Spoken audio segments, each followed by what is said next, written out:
वसल्लम का इरशाद पाक है कि जो शख्स मुझ पर दुरूद शरीफ पढ़ता है एक मरतबा तो अल्लाह ताला उस पर 10 रहमतें नाजिल फरमाते हैं और उसकी 10 खताओं को माफ़ फरमाते हैं।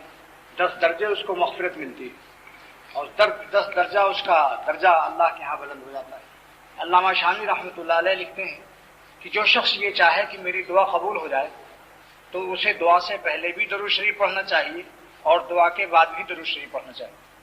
इसलिए कि ये फरमाते हैं कि इन्नस्सलात अला नबी मुजाबुन क़तअन, हुज़ूर सल्लल्लाहु अलैहि वसल्लम पर दुरूद शरीफ पढ़ना क़तई कबूल है, क्योंकि अल्लाह ताला अपने महबूब सल्लल्लाहु अलैहि वसल्लम की दुरूद शरीफ को रद्द नहीं फरमाते। इस पर बड़े दलाइल लिखे हैं। लिहाजा अल्लाह ताला करीम है, जब हमारी दुआ के आगे पीछे कबूल फरमा लेंगे दुरूद शरीफ को तो दरमियान की करीम की शान से बाइद है।